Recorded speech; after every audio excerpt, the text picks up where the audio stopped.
Hello, everyone. This is Team 3, Team Kamakura, and this is our final project for this class. My name is Joe Nava, and I'll be the host. Okay, so question one. This is for you, Juan. Provide a detailed evaluation of the Tokugawa period. Make sure to discuss culture in Edo, the capital of the shogun. Okay? What were its successes and what were its failures? All right. So the Tokugawa period from 1603 to 1867 was the time of cultural wealth and stability in Japan. The Tokugawa period began with Tokugawa Ieyasu Union of Japan after many years of civil war. With his efforts, a feudal government was established in Japan known as the shogunate, and the new government established its center in Edo, now known as Tokyo. Edo soon became busy urban central in Japan, and Japan was finally able to rest under the rule of the Tokugawa. One of the most important aspects of this era was the dynamic urban culture in Edo. Even the samurai were officially at the top of the social order, and the merchant class was considered low. They played a significant role in city culture. They had the money to sponsor entertainment, literature, art, and as a result, Edo became a center of creativity and pleasure.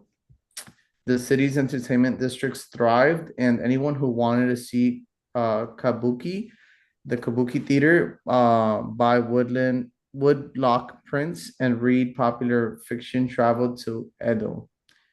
As far as education became broader and more easily achieved, especially in towns. Increased, which also facilitated the growing availability of books, prints, or even practical knowledge. At the same time, the shogunate was pursuing a policy of isolationism that limited the type of foreign contact prevented Japan from being influenced by European empires that were expanding their reach throughout Asia. It was important because it helped ensure Japan's own traditions, religions, and political systems remained intact without influence of Christianity or foreign military presence. Um, the Tokugawa shogunate was politically successful in many ways. It developed a successful system for managing the powerful feudal lords using policies that required the lords to alternate where they lived. This was created to keep an eye on them and make rebellion difficult. Despite all these successes, the Tokugawa system was had serious problems. The strict social hierarchy was increasingly out of touch with reality. Samurai, who were supposed to be the noble warriors and backbone of the society, were often terribly in debt because their income was a fixed amount of rice while prices kept going up. So merchants, however, were often getting rich and gaining political influence despite their status at the bottom of the social order.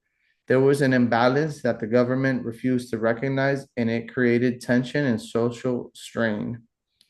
One of the most significant weaknesses was Japan's lack of progress technologically. While the closed country policy had helped keep the country safe from colonization, it also caused Japan to fall behind in military and industrial technologies. By the time Western powers arrived in the 1850s, requiring trade and diplomacy, Japan was not prepared to deal with them. Tokugawa government was forced to sign unequal treaties that opened Japanese ports to foreign trade. So to summarize all this, the Tokugawa period achieved a long-lasting pace and created a rich cultural legacy of Japan. The period of pace allowed Edo's urban culture to flourish and economy to grow. It also provided evolving modes of educational, scholastic, and artistic engagement and unique examples of Japanese arts in culture that produced a strong cultural identity.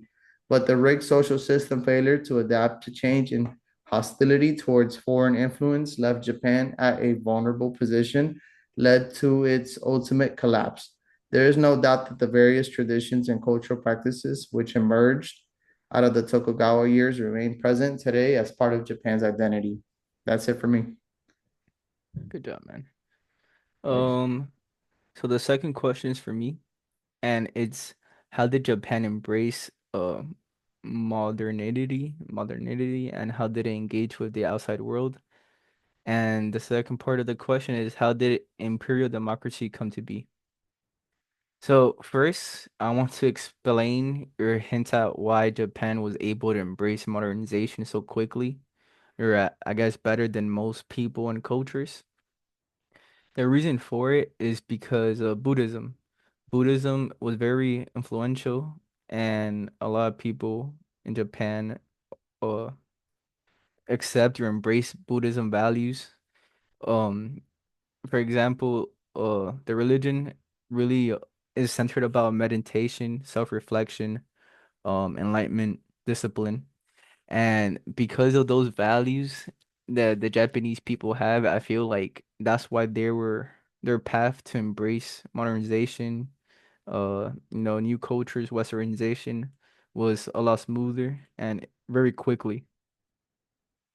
When Japan started engaging with the outside world, they did it initially by opening a port. I forgot the specific name of the port, but it has to do with the 1858 treaty, the Harris Treaty, and they basically opened a port that welcomed some European countries. The people that were welcome were the Dutch, Russians, the French. There was other countries involved too, but those that was the majority of them.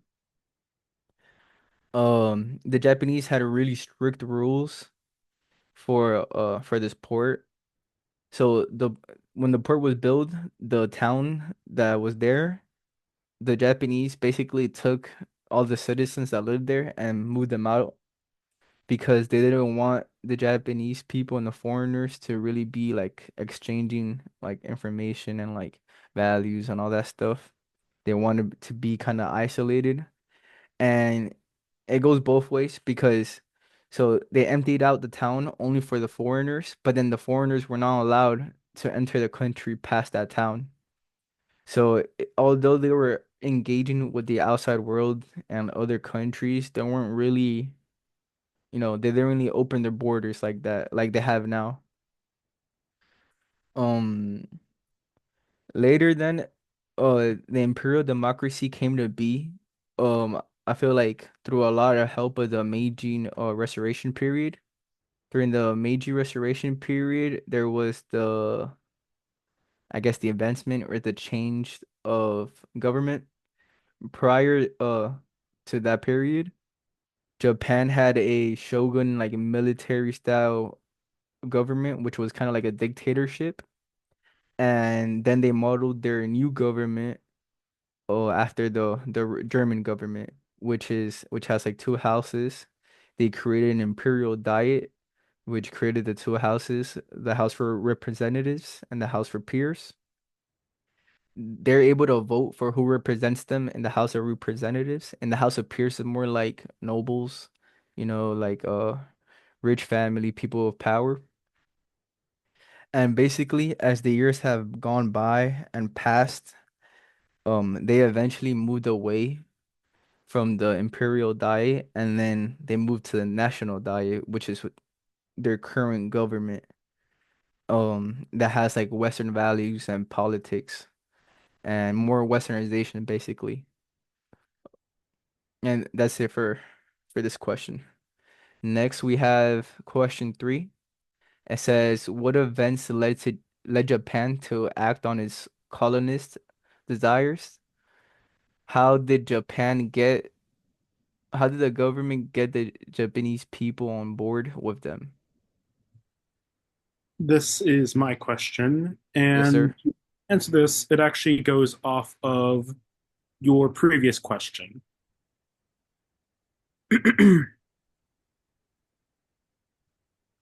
during the early 20th century, during this quote unquote dark era of imperial expansion, the the Meiji government focused on modernization to avoid being colonized themselves.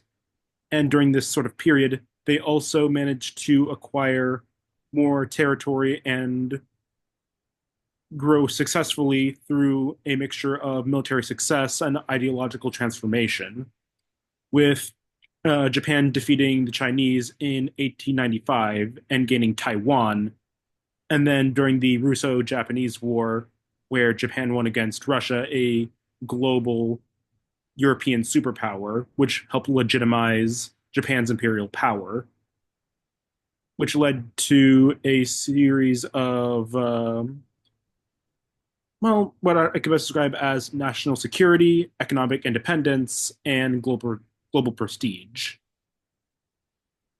The way that they justified their expansion through colonialism was through a mixture of, well, how most people get these things along, with a mixture of propaganda and a sort of buffer zone between their new acquired territories, claiming it as liberation. And how they got the Japanese people on it was also through a mixture of, I'm sorry, through a mixture of, well, propaganda through various things such as Surgoku, which was heavily injected with things like nationalism and Japanese pride, and instilling in a lot of the younger generations a sense of loyalty to their emperor and pride for their national family or family nation, as they called it. Textbooks glorified the emperor and military victories. Colonized people were depicted as backwards and needing of Japanese guidance, and most of the people that were under their thumb were treated like second class citizens. Additionally, the government that was now there during this period used a lot of the media to push this propaganda, which worked heavily to their success and would remain supported through the entirety of Japan's history until the all throughout World War II, until its defeat by the Allied powers.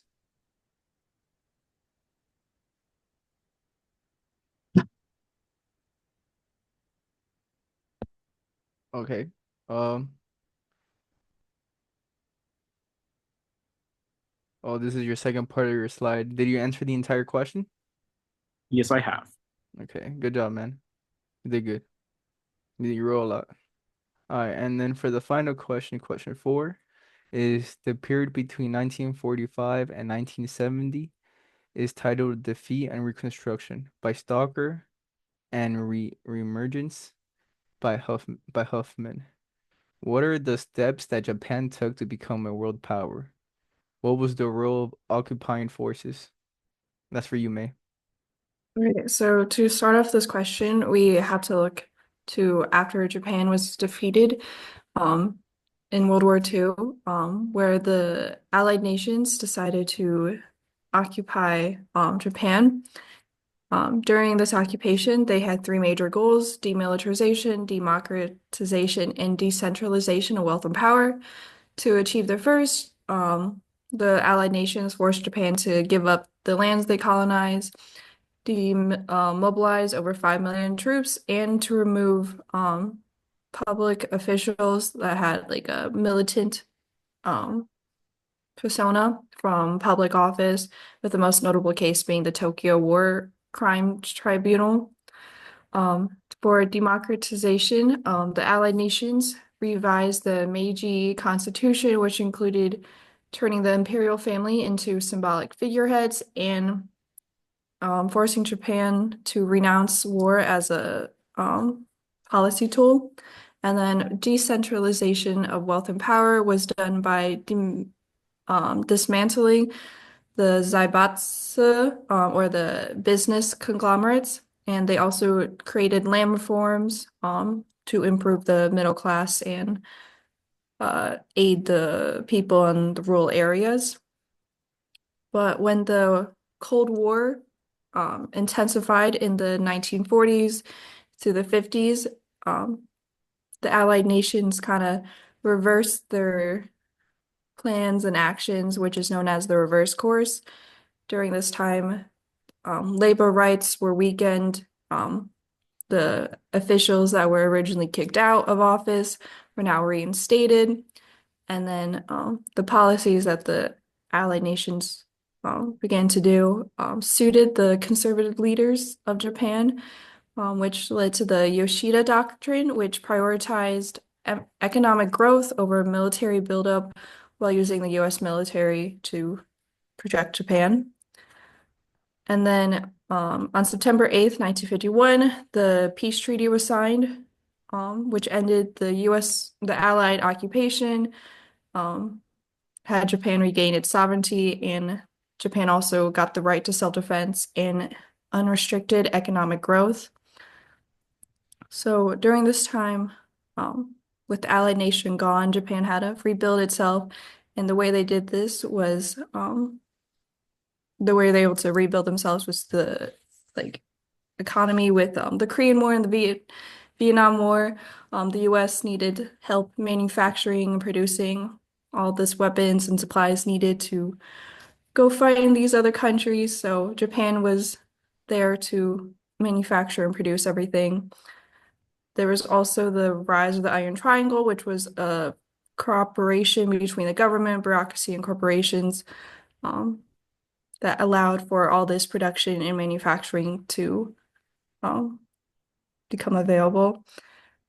Um, Companies like Toyota, Sony, and Panasonic also became really popular both domestically and internationally, aiding to the money that was brought back into the economy. And after all this, by the early 1960s, Japan became had the fifth largest gross national product. And then by the end of that decade, the 1960s, Japan had the second largest. But also during this time, Japan faced a lot of social struggles, including the anti-AMPO treaty, well, anti-AMPO treaty protests, which was the AMPO was the U.S.-Japan Security Pact. There was also protests against the Vietnam War. There were protests against environmental issues, including the Minamata disease. Um, a lot of women, youth, and rural farmers had struggled with their post-war identity, and many expressed themselves through film, literature, and art, with some of the most iconic pieces from this era being Godzilla, Astro Boy, and The Law of the Jungle. And then Japan, like, kind of officially re-entered the world during the 1964 Tokyo Olympics. They used the Olympics to show use the Olympics as a symbol of peace and recovery, with Emperor Hirohito giving the opening address and having Sake Yoshinori, who's also known as the Atom Boy, to light the Olympic flame. And then Japan also held the Expo 70 in Osaka with the theme Progress and Harmony of Mankind to showcase their modern technology, such as the monorail, the country's architecture, and the Japan's cultural pride. And all this happened because the Allied nations built a foundation for Japan to build up on to become the leaders in technology and global influence today. And that's my question. All right, good job, good job. Well, that's it, folks. I guess have a good night.